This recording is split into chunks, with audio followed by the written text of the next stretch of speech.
Hey there, Citizen Pally here, and welcome back. We are talking the Anvil Valkyrie again, and this one is going to be a lot more rambly. We're just going to be talking some of the core concepts, the basic ideas behind this ship, how things could change over the next 3 years, and where I think this ship fits in terms of role, if I believe it's a good buy. And in conclude, I can already tell you in the end, I bought one. Now, well, I traded in 3 ships for one. I liked the role it fit, but I have seen a lot of concerns. The 2 big ones have been, well, there's 3 that I've seen.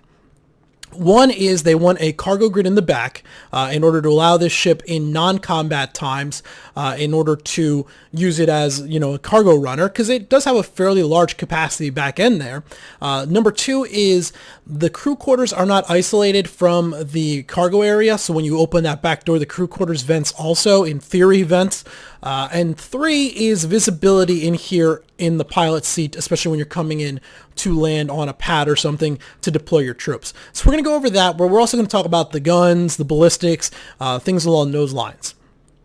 Let's start with a general broad concept. And let me make very clear here, this isn't a hill I want to fight on. It's just something that I was thinking about. But what this has to do with is the cargo grid in the back. One of the biggest things I've seen is people that have this ship or are considering this ship, they want to know why. Let's just turn the engines off so we don't float away. Let's go ahead and get out. They want to know why we have this big cargo area that we can put in, not a gray cat. Well, you could definitely put a gray buggy in, but like 2 cyclones, an Ursa Rova, whatever. And why there's no cargo grid there? And to me, there's a question here to be had. Do we want a whole bunch of general purpose ships that are interchangeable? Or do we want, say, 1 or 2 general purpose ships that are good at everything, great at nothing, but then a bunch of ships that are really good at specific roles, but only that specific role? Yeah, I would not be opposed to a cargo grid in the back of this ship here. I think that it would fit in quite nicely. And holy crap, I just realized when you're not on the landing pad, the dirt state of the floor changes. You guys notice that? Because we're just kind of floating around in 0G right now. That's neat. Kind of strange, but neat. Anyway, what was I saying? There's this question to be had there.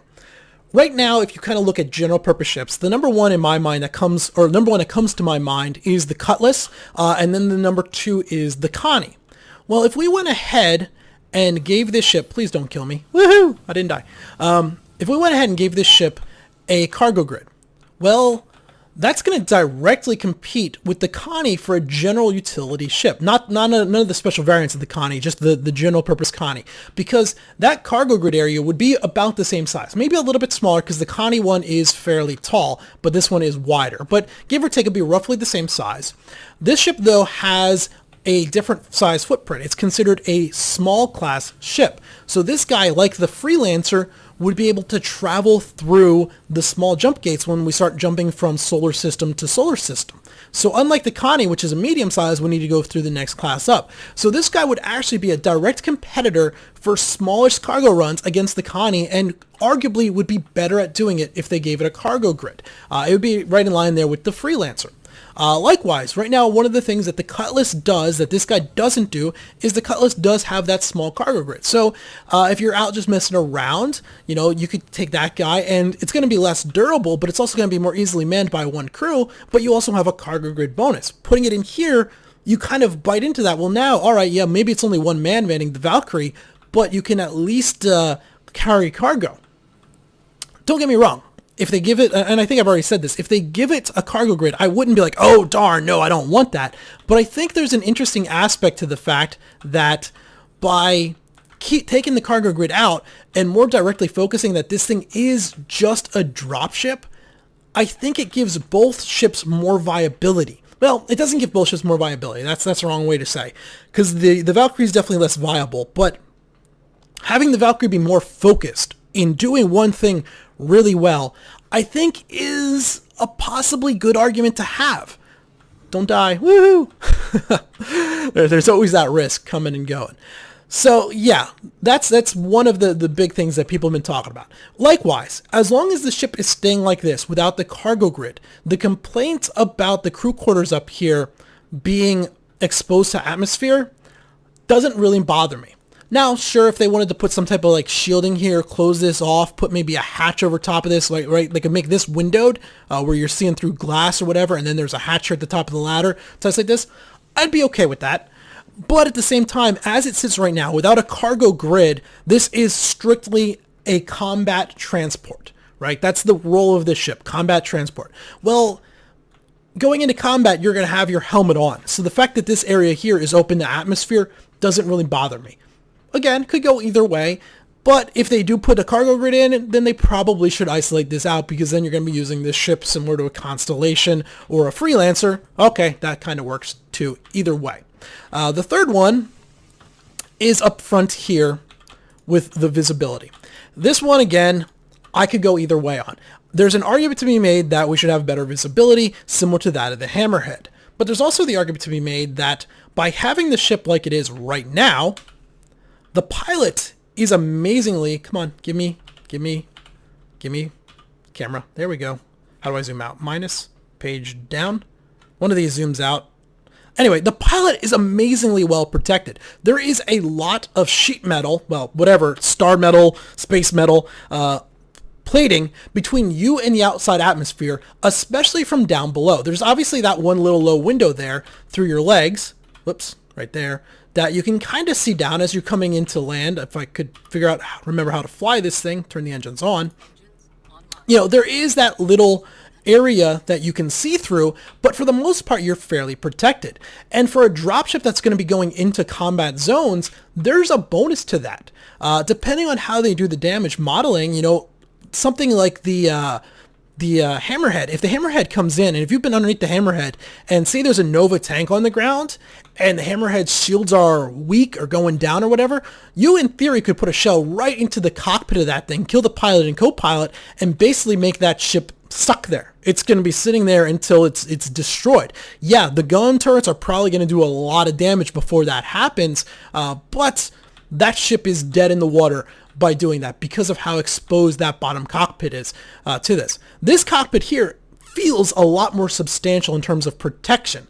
You're likely to be able to unload, take a lot of damage, and fly away with the ship still intact, with the pilot still okay because of this. So yeah, I could go either way with it. Would a little more visibility be nice? Yeah. What I wonder if they could maybe do is, we're already starting to see some of the face over IP, the picture-in-picture, maybe have a camera mounted below, and then like this screen over here, whoops, flight ready? Maybe this one of the screens over here, you could maybe put like that camera. That would be an interesting prospect. Have an external visual feed through going on that could work really well. I think that would be a happy medium, though that would definitely hurt frame rates a lot when you start rendering, because now you're rendering twice and so on. You also can always go into third person when you're coming in trying to land and see that way. But go down. Yeah, so there we are. Slowing down. And we don't have... Is our landing gear down? There's our... Now our landing gear's down. So... Whoops. Look down. Come on up a little bit. And bring her down. So we can kind of see it. It's not great. I'm not going to argue. There's a little bit there so you can judge maybe about how high you are. But you're not seeing targets through that window at all, definitely. Let's get back out here. I'm just wondering if the floor's all dirty and crazy. Yep, it is. That's kind of neat. I mean, it's obviously something that's not supposed to happen, but it's kind of interesting that it does happen. I'll have to report that to the issue council. I'm sure it's already up there somewhere. So those are the three big ones. The fourth one that's less big is the ballistic weapons. There's concerns that because it has all ballistic weapons, you have limited ammo capacity. Also, right now, ballistic weapons are not well balanced, of which I agree. This one, I'm not going to worry about at all. First of all, you'll be able to change out. My plan probably would be the turrets and the front nose guns would be changed out to repeaters, some type of repeating cannon, laser cannon, rather than the ballistics. But they're going to rebalance these guns over and over and over again. And I wouldn't be surprised, in my mind, and maybe Chris Roberts doesn't agree with this, the balancers don't agree with this, maybe you don't agree with this, but in my mind, the big bonus of ballistics would be high damage, but at the cost that you only have a limited ammo. It's sort of like missiles, but obviously less powerful than missiles. You also have less of a draw on your engines. You also have less of an overheat chance, but you can overheat the ballistic guns. But the big factor with them is you're limited by your ammo capacity. And as such, I think the ballistic weapons should be balanced to do quite a bit of damage. And I can honestly see them at some point rebalancing them that way. Right now, they certainly aren't. Right now, ballistic weapons are certainly very weak within the game, and in almost every condition, you're better off with lasers because you're going to have a tough time hitting targets to begin with this thing, and then having, staying power with the lasers would be a bonus. But I'm not going to threat it because who knows how the guns are going to be balanced in a year's time. And just to be honest, having a bunch of miniguns is really cool. Even if it's not that viable, it's really, really cool. So in terms of the weapons, I'm not too concerned. So those are most of the major issues that everybody else has, and wherever you fit on that, that's perfectly fine. Those are just my opinions on those elements going in. Lastly, let's talk about how viable this ship, what role this fits compared to the other dropships. So we're mainly looking at the Hoplite, which is the variant of the Vanguard. The Vanguard. We're looking at the Prowler, which is kind of the alien-based one. There's then the Retaliator that is getting that you can change out the torpedo module with a more of a transport dropship type module. There is the Redeemer, which isn't really a dropship anymore, so I don't know if this was put out there like well known yet, but in one of the panels during CitizenCon, they talked about the Redeemer when they were talking about the Valkyrie. Actually, it was kind of the mini reverse the verse they did. So the Redeemer was in an odd spot, and it was part of the reason that ship has not been brought along is because it was trying to be two things. It was trying to be a dropship and a gunship, and it wasn't either of those things. It wasn't doing either of those things very well. Well, what they've decided is this here, the Valkyrie, is the dropship. The Redeemer is becoming a gunship, which is kind of funny because the dropship has 10 miniguns. So what is the gunship going to have? That thing's going to be crazy, I think. Either they're going to be going with a whole lot of turrets similar to the Hammerhead in a smaller version, or they're going to be going with just a lot larger guns. Maybe you're going to be rocking like 6 size 4s or something like that. Be interesting to see what they do with that. Definitely going to be watching it. But anyway, the Redeemer is going to be becoming more of a gunship, but let's just say it's still going to have slight dropship capabilities for the purposes. Lastly is going to be the Hercules, which isn't really a dropship, but I'll explain why that one's coming in the conversation in a moment. So as those stand, here are my thoughts. If you're going to be focused on taking a space station, if you're going out trying to take a space platform, something like that, or something very small, an enclosed little, like one of the shelters down on a planet, the Prowler, the Hoplite, the Retaliator are going to be better choices for you. The fact that they're going to be a little more nimble, they're going to be a little bit faster, those are going to be the better choices.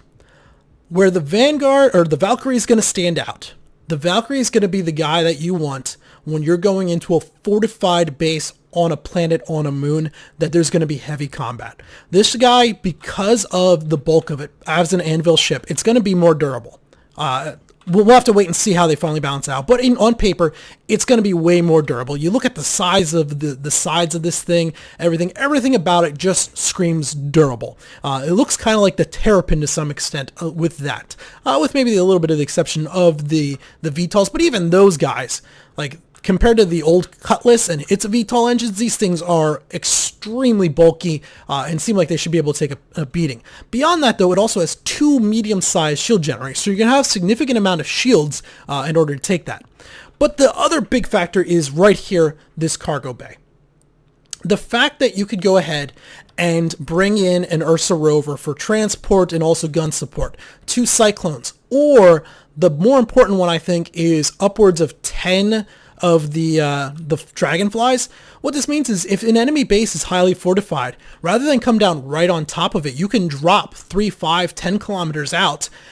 Your 20 Marines can jump on 10 Dragonflies, ride them till they're 500, 800 meters out, get off, and then proceed in on foot. You can set the engagement on your own.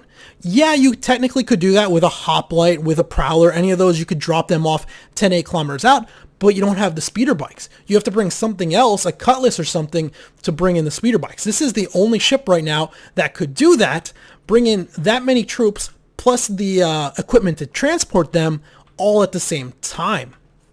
With kind of the exception being, as I said, the Hercules. The Hercules is the one-off, but the Hercules is also way bigger. So your ability to land the Hercules outside of a large landing pad is going to be a lot more difficult. If we remember back to CitizenCon 2 years ago, where they tried to load the, what was it they were driving? I can't remember if it was a Cyclone or if it was an Ursa Rover into the back of the Idris, and they had a real tough time trying to get the Idris down on the ground. I don't think the Hercules is going to be quite as big as an Idris, but it is going to be one of those very large class ships. It's going to be trying to land a reclaimer on a planet side and get the landing gear flat enough that you can drive things on and off. And that's maybe even where it's more important, not just so much the deployment of, but the picking back up. See, the battle goes really bad and you guys need to evac out. Well, this guy, you're going to be able to find a landing spot a lot easier that those dragonflies can come right back up inside here and reload than you can on a Hercules. For the most part, the Hercules, and this would be really awesome to see, like if you have a Hercules, you're bringing it down, you're probably coming down literally inside the enemy base onto their landing pad and unloading off. And that would be really neat to see. A lot of fun, but it probably means a lot of people are going to die, and there's probably a good chance you're going to lose your Hercules. This guy, nope, you can go 4, 5, 8 kilometers out, come in, land, unload, then provide close air support with the miniguns for a while, and if you need to, you go ahead and bug out. If the people need to evac, they can just turn, they can run away, you catch them somewhere further out, you land, you reload, and you go. And that's where I think the viability of the Valkyrie really is going to come in, way beyond the Hoplite, the Prowler, or any of the other dropships that you can do. So, that was my justification on buying this guy. Obviously, we have to wait for the game to play out before we'll actually see if I'm correct or not. But I'm not too concerned. I like the aesthetic enough. I like the role enough that, yeah, it worked for me. That, yeah, I scrapped 3 ships in order to pick her up. And I don't really mind. I don't mind at all. I still have my Connie and my Cutlass. No, I don't have my Cutlass anymore. I still have my Connie if I need to trade, that I can go ahead and use that guy for trading, running cargo and stuff. Yeah, there we go. That's my thoughts on the Valkyrie. Let me know what you guys think in the comments down below. Am I a crazy person? I'm probably a crazy person. Until then, though, this has been Power. Thanks for watching.